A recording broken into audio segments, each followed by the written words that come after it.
Hey guys, welcome back for more tutorials. My name is Magnet, and today we're going to be talking about using Colossus in PvP. More specifically, Colossus in PvP has been around forever, ever since the dawn of Starcraft 2. We're going to explain how that works, how you can get an advantage, and exactly what you're supposed to be doing if you want to play Colossus in PvP. We'll also be talking a little bit about counters, and later on we'll be talking more about how to deal with Colossus if you don't want to play this type of style. So let's just check it out, and we'll jump into these games.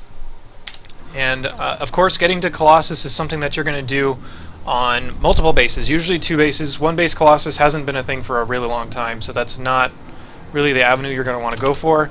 So we've already talked a lot about different ways that you can expand and get on a second base safely, and then you can go into Colossus from there. But we're going to watch a game here from Hero and Top and show you what goes on at the highest level. So right now both players opening up fairly normal. It looks like actually a pretty early gate from both of these guys, or rather from Top. So Top has a really early gate. Hero does not. He has a normally timed gate. This could just be for a pretty fast gateway aggression from Top. That's not overly important to the Colossus component of this, so we're going to skip most of it, but could have some bearing, so we'll just keep an eye on this and kind of skip forward until the Colossus start to hit the field. Top just being, I think, overly cautious, kind of a weird opener, but Hero is the one we're going to be looking at for the most of this game.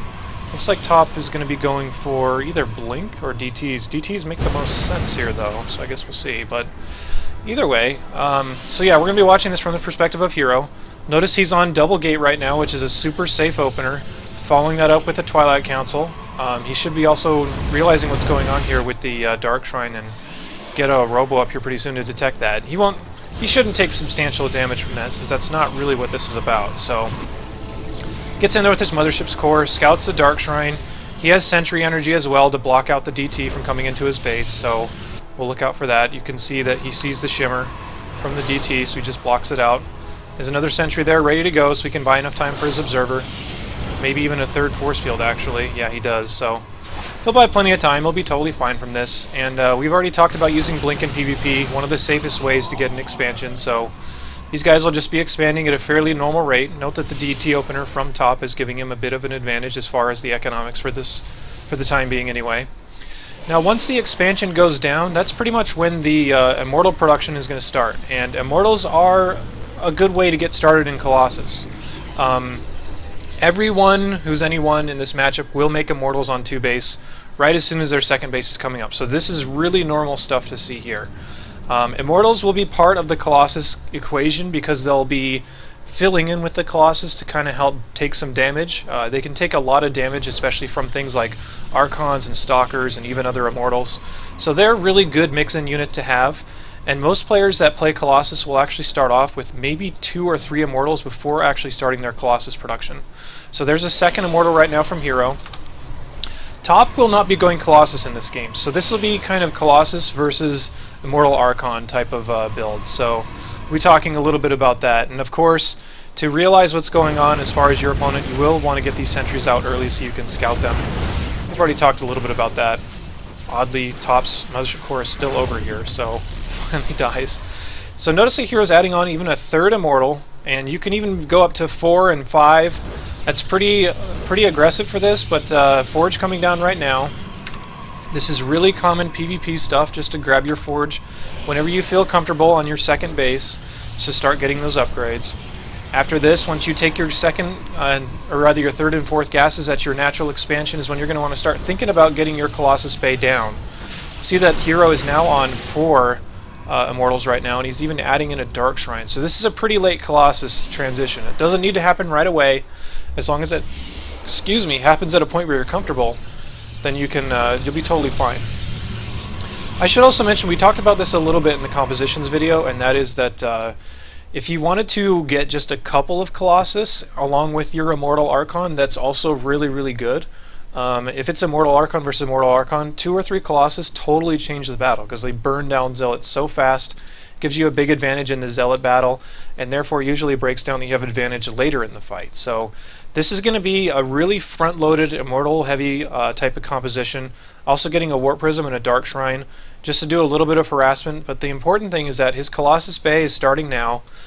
You'll note the timings. It's about when he would want to take a third base anyway. This is not a very extreme Colossus build, and we'll see a more extreme one in the next replay. So right now, Colossus base starting up. He's getting his +1 attack.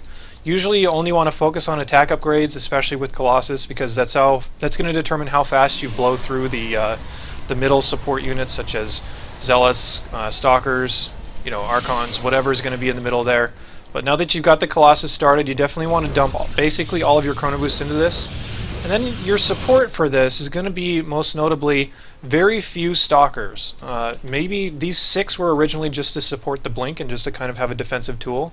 But from this point forward, there's really no reason to make any more Stalkers. Your Colossus are going to be supported by the Immortals you already have on the ground, some Zealots, and some Archons.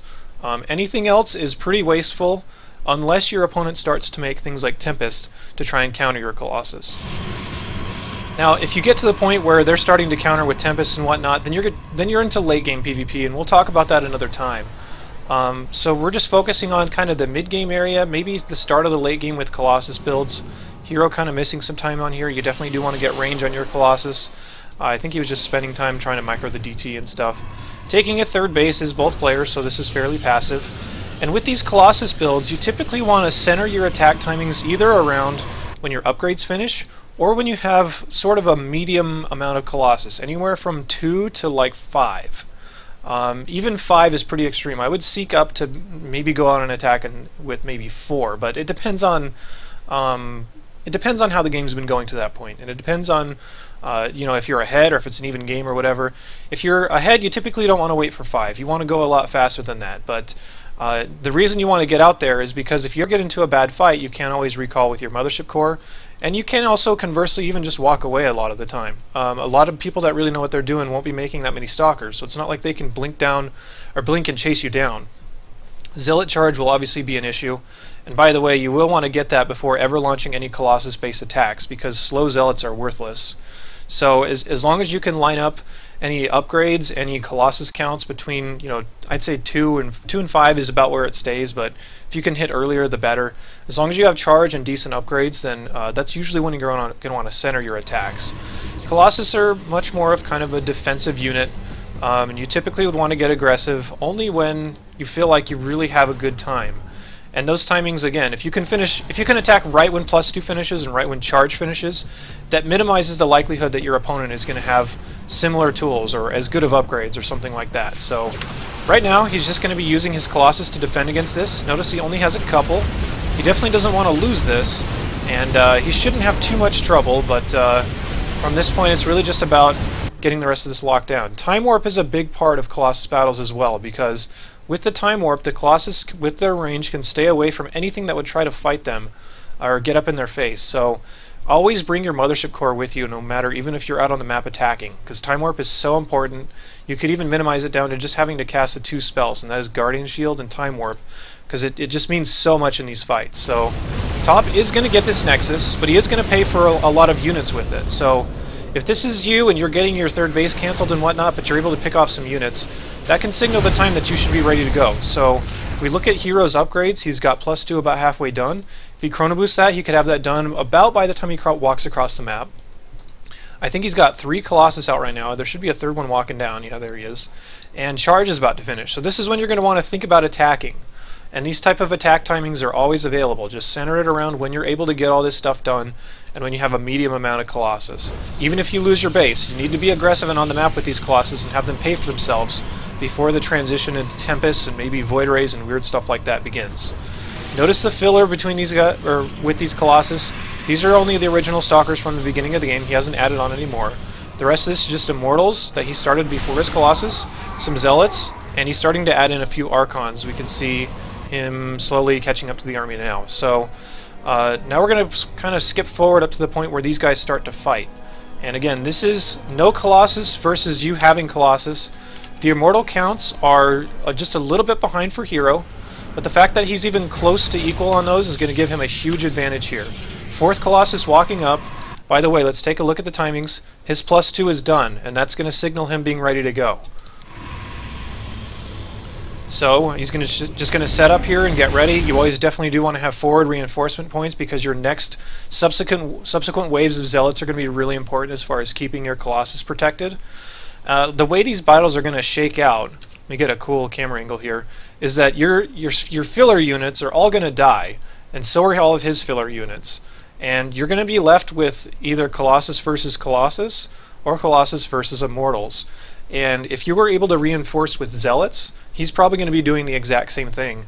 And if you have Zealot versus Zealot and Colossus are hitting his Zealots and he just has Immortals hitting the Zealots, you're going to blow through that pretty fast. You'll probably have some Zealots left over, and that's usually how you're going to win the battles against this type of composition. Secondarily, this kind of composition is very aggressive. It's going to want to attack you really hard to try to get everything within range. So it's your responsibility to land these time warps, assuming you have the energy, to scoot your Colossus back and let the Immortals eat all the damage so your Colossus are staying free. So what we're going to watch here is Hero kind of moving his Colossus back and forth to get as much damage as possible out of them while keeping them alive during the entire fight. So top weirdly recalls there, I think just waiting for another warp in, so it doesn't really affect the battle too much. May have also been trying to overcharge, it could have just been a flat out mistake here, but Hero has decent position here, and you always want to position with Colossus so that your opponent has to walk through a small amount of area in order to fight you. If you look at these Colossus, there's 4 Colossus, if all their beams stacked up, they'd probably cover this entire area, and that's usually what you want to do with your Colossus engagements. So notice that Hero isn't just A-moving in there. He's not just, you know, saying, screw it, I'm going for it. He wants top to have to walk over here in order to fight, and that's going to give him an advantage because he's about to have a time warp, and then everything in this area right here is going to get hit by Colossus, and it'll take a lot of damage. So that's why Hero is playing this so slowly. You'll notice he even has his army on hold position right now. So just waiting for this battle to come up is Hero. Notice he's sending a few units over to the side to force top to have to get desperate and react and attack into a bad point here. See top kind of splitting up the best he can to try and hit him from 2 angles. This is something you need to be aware of as well. And usually with these Colossus armies, if this happens, if you get split up like that, you might be able to just back off and attack this army and then time warp the other side so that you can walk away from one side and kill the other. So be aware of different engagement opportunities like that. But here's the fight right now. Wow, excuse me. Notice that he's time warping the left side here so that everything here is getting stuck and you can just walk away from it while dealing all the damage over to this side. Ideally, the Immortals should never be on top of your Colossus, so he's going to be continually trying to move these Colossus back to not take any Immortal hits during this fight. So he's still microing back, trying to take as little damage as possible. Now that he's in a decent position and all of his top stuff is starting to clump up here, he can reinforce on the side to try and attract some shots over here. The whole idea is that everything in the middle is expendable, but the Colossus are not. And notice how they really haven't even been touched this entire time. Maybe by like 1 or 2 hits from an Archon or something, but that's pretty much it. And because he got such good position and he hit the right timings, he just basically blows through that army. None of these Colossus are even touched, and he wins that game easily. So that's typically what you want to do. You want to fish out for timings with your Colossus, and you want to find good engagement points. Let's talk about a slightly more annoying situation here, and that is if you go into a battle there where it's both making Colossus, or unless maybe you go long enough to the point where they get a good surround on your army, or maybe you go to a point where they get the right tech out to counter it, such as Tempest or something like that. So let's watch another game here, and we'll go a lot faster through this one than we did from the first one to see the different decisions that they make, and mostly to kind of get you familiarized with how they get to the point of getting Colossus out. So this is San versus Bling. I'm not sure who is which user as far as which person has Colossus, but I know at least one of these does have Mirror Colossus build, so we'll talk about that eventually. So if you're hoping to get some answers in that, that'll kind of shed some light on it. Looks like Bling opening up Fast Cloud Council. This could be for a DT play. Yeah, there it is. So DTs, and of course San going for the Blink and Observer. Very safe, conservative play here, just to be sure that he's safe from everything. Of course he did scout, so he knows what's going on. So he should know that the DTs are incoming. So checking around, notice the Immortal production is starting for both players. Nothing terribly unusual so far. Continue forward. Seeing a Warp Prism now from Bling, and this is probably going to be to drop in DTs. We'll have to see what it's for. Here's the Templar Archives from San. So it looks like San's going to be the Immortal Archon player, and Bling is going to be the Colossus player. So that'll at least answer what we're doing here. So Bling's got his Colossus Bay on the way.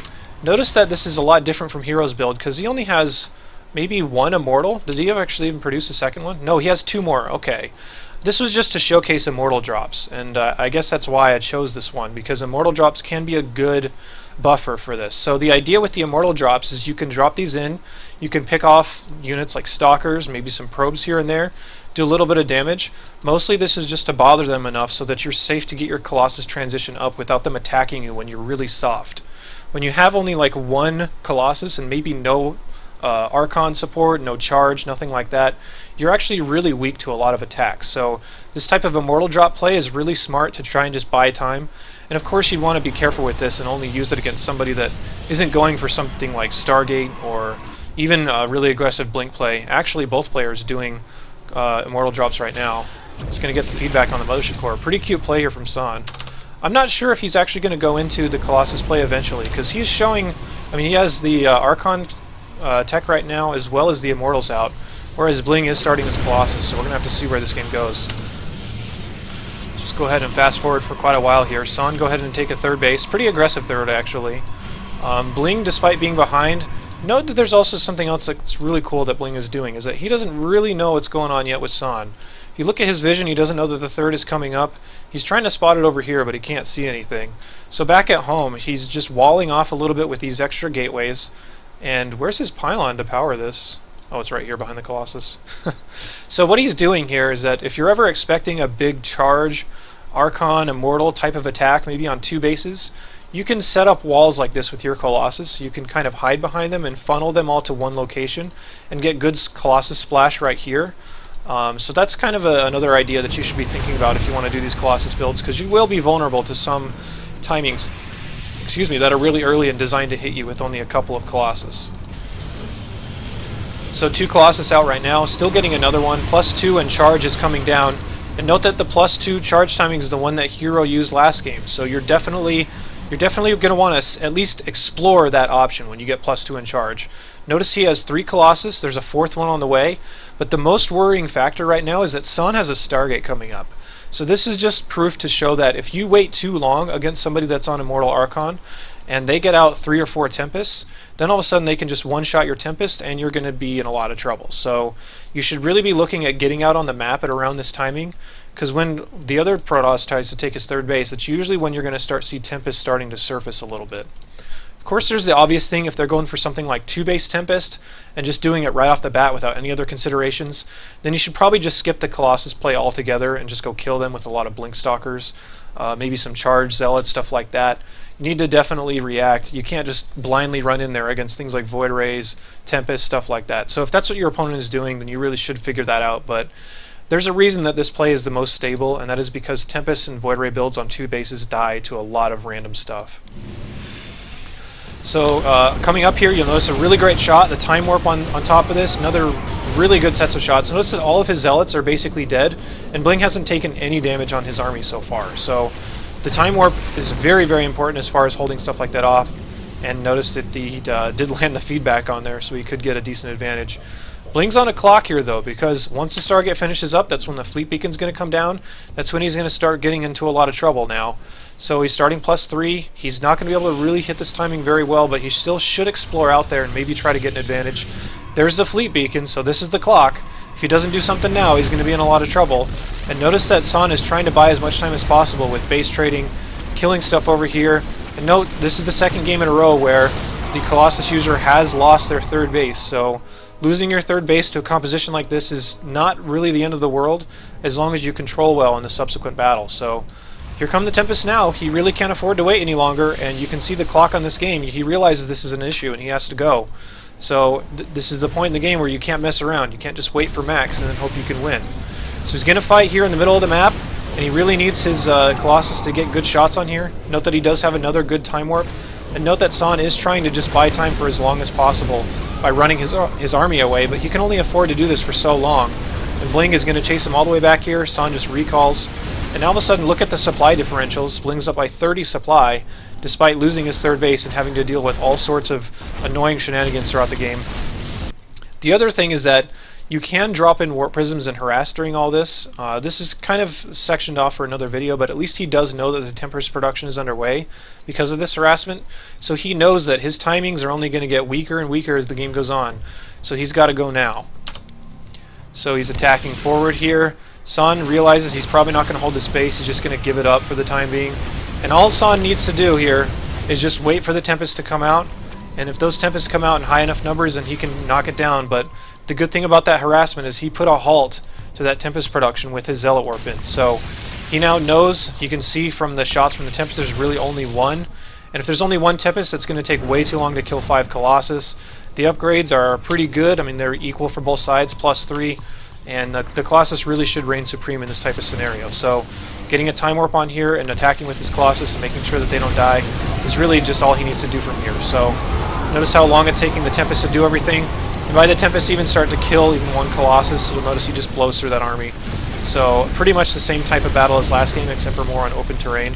But that was just to stress that you can't just wait around with the Colossus, because eventually they're going to get the counter to it. And if you lose 10 Colossus to like 10 Tempest or something like that, then you are dead, and the other guy is going to win pretty easily. So let's finally just quickly go through a mirror Colossus game. This is Puck versus Maxed. This should be a fairly straightforward game. Really, it's just all about positioning in the battle, and it's all about making sure you're on top of your upgrades and understanding what the opponent is doing.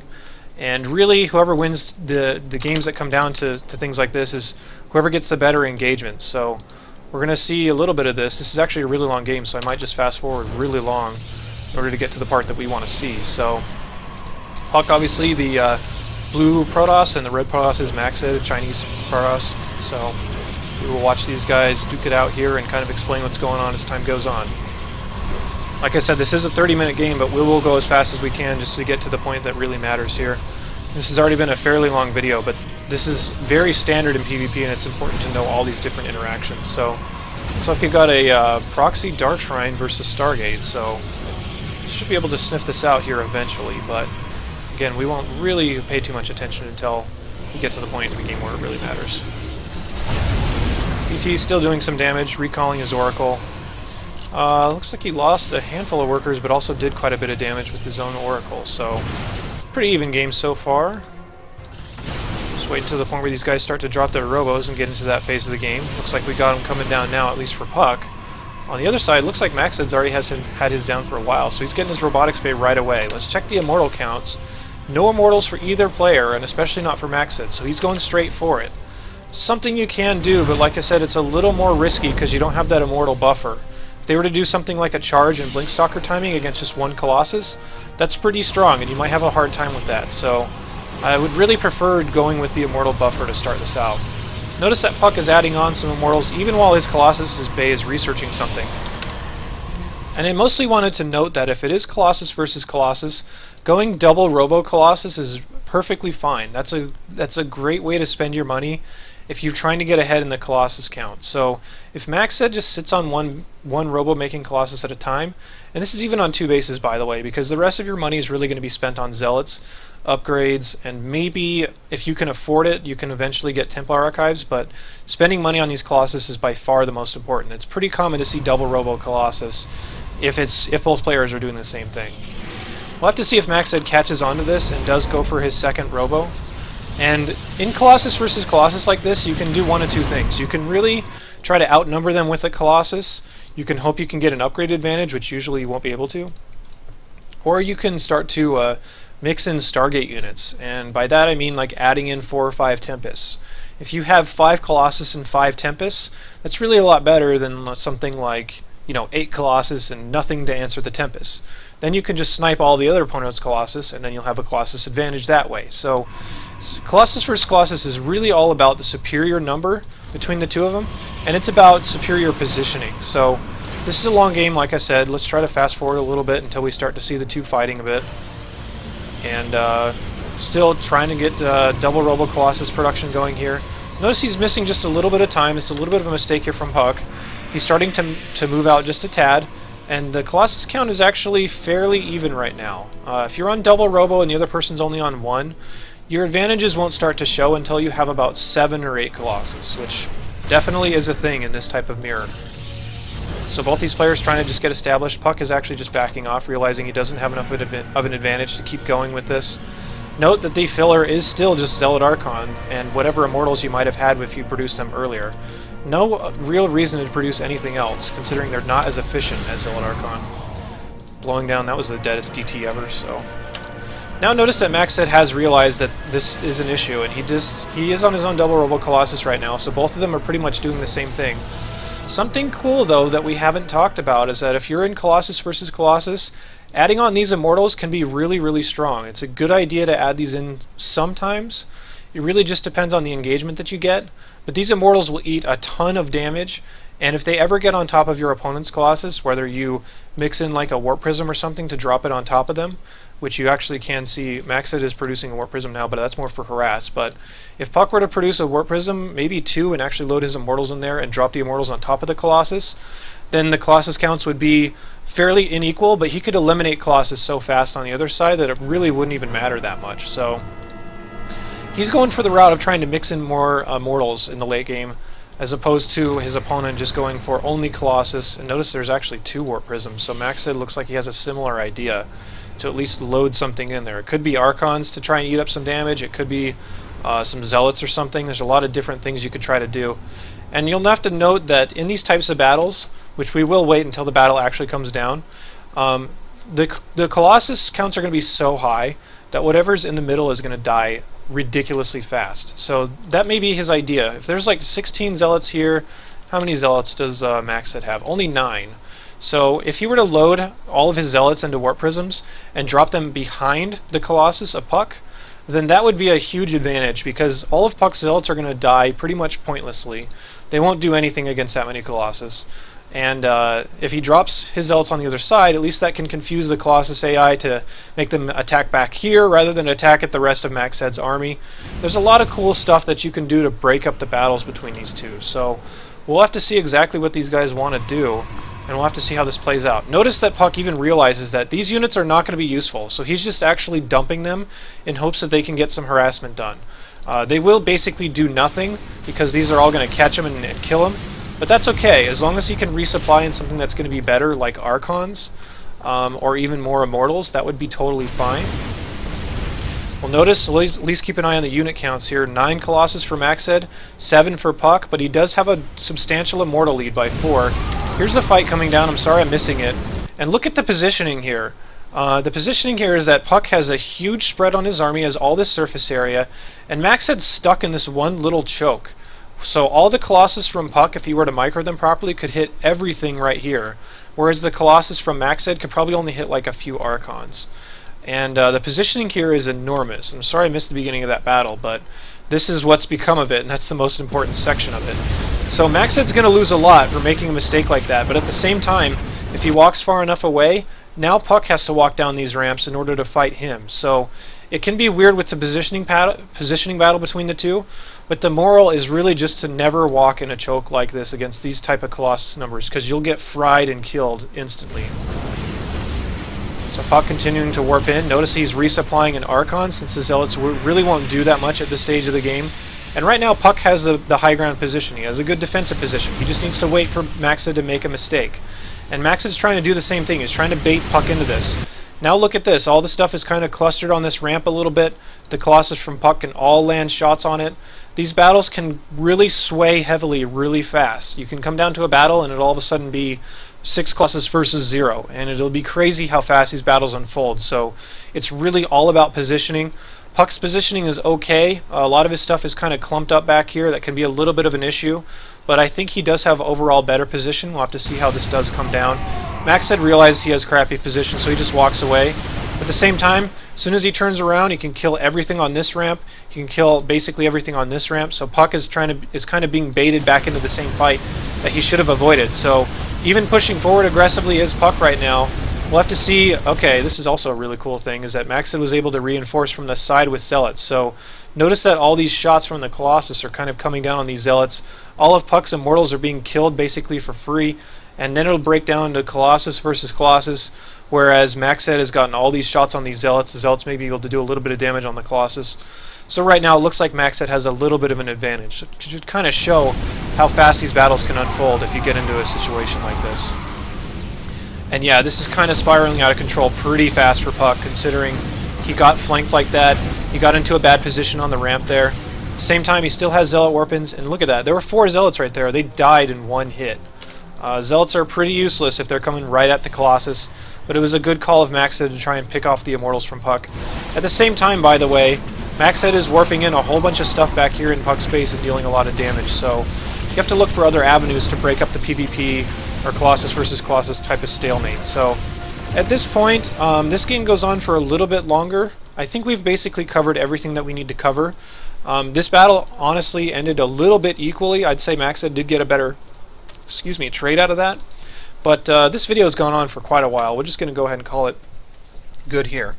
Don't make the unwise decision of eating a lot of food before you make a video like this, because your food all of a sudden decides to join in the conversation and interrupt you. But so yeah, I hope you guys enjoyed that, and I'm sorry this was a longer video, but this is very standard PvP stuff, and you're going to see this all the time in PvP, so it's good to at least know about it and understand the different mechanics of the matchup. So if you have any questions, post them down in the comments. If you want to see more Protoss tutorials, then check out the link in the description of the video. Other than that, I will be back very soon with more videos, so take care.